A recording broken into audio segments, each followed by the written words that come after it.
Bapak Ibu saudara-saudari, anak-anak yang dikasihi oleh Tuhan, selamat pagi. Semoga sehat semuanya. Saudara-saudari yang terkasih, ini mungkin bisa dilihat, kita bisa tebak ini apa. Ini kotak. Saya tadi nemu di lemari. Ini kotak jam.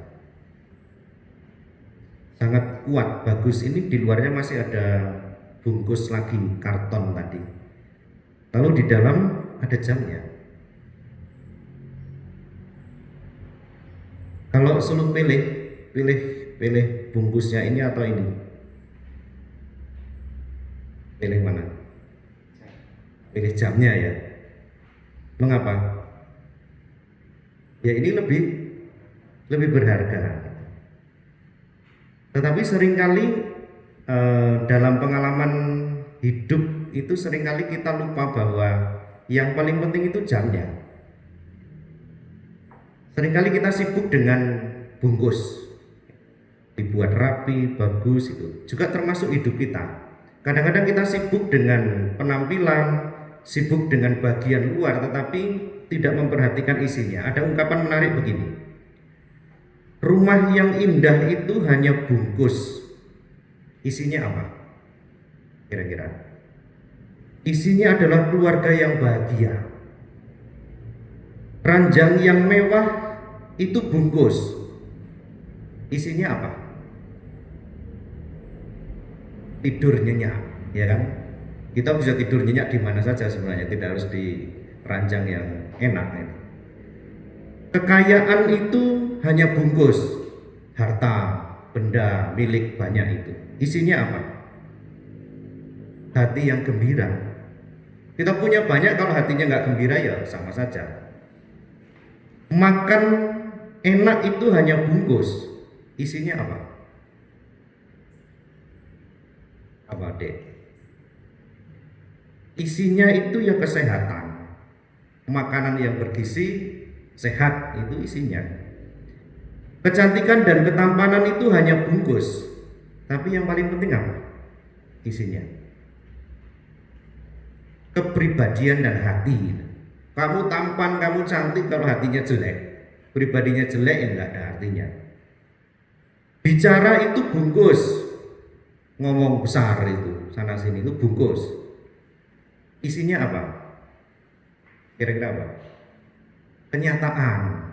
Kalau banyak omong, kenyataannya tidak seperti yang dikatakan, tidak ada artinya. Juga kalau misalnya pelajar itu buku ini, banyak buku ini hanya bungkus saja. Isinya apa? Pengetahuan. Iya kan? Lalu juga misalnya pergi ke gereja itu, kita ditanya mau kemana? Misa. Itu hanya bungkus. Isinya apa? Mendengarkan dan melaksanakan sabda Tuhan. Itu lebih penting. Nah, saudara-saudari yang terkasih, hari ini secara khusus Yesus juga mengingatkan dan menunjukkan secara persis, bukan hanya kepada orang Farisi, ahli Taurat, orang Saduki pada waktu itu, tetapi juga kepada kita. Misalnya ketika ada pembicaraan dengan seorang Farisi yang ahli Taurat itu, seorang yang ahli dalam kitab. Ketika Yesus ditanya, mana hukum yang paling besar? Lalu Yesus menunjukkan, cintailah Tuhan Allahmu dan sesamamu seperti dirimu sendiri. Hukum Taurat, peraturan itu hanya bungkus. Isinya adalah cinta kasih. Banyak peraturan kalau tidak ada cinta, itu sama saja tidak ada artinya. Lalu dari sini kita bisa merenungkan satu hal yang menarik begini. Mengapa Tuhan itu menciptakan kita? Kodratnya itu mencintai Allah dan mencintai manusia. Itu kan penting, harus kita tanyakan, harus kita renungkan dengan sungguh. Mengapa secara kodrat Allah itu menciptakan kita harus mencintai Allah dan mencintai manusia? Jawabannya ada dua. Yang pertama, ketika kita mencintai Allah dan mencintai manusia, itulah jalan bahagia kita. Di luar itu tidak ada. Kalau kita mencintai Allah dan mencintai manusia, sesama kita pasti bahagia. Di luar itu misalnya kekayaan, kehormatan, ketenaran itu tidak akan membahagiakan kita. Itu penting bagi hidup, tetapi secara nyata kita juga tahu punya pengalaman bahwa yang paling membahagiakan kita adalah ketika kita dekat dengan Allah dan mencintai sesama kita.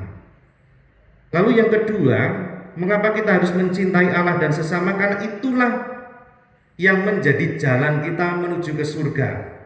Tidak ada jalan yang lain. Kita itu milik Allah. Dan ketika kita mencintai Allah, kita juga harus sekaligus mencintai sesama kita. Santo Agustinus mengatakan begini, seperti manusia itu punya kaki untuk berjalan, jadi kita harus mencintai Allah kita dan sesama kita untuk berjalan menuju ke surga.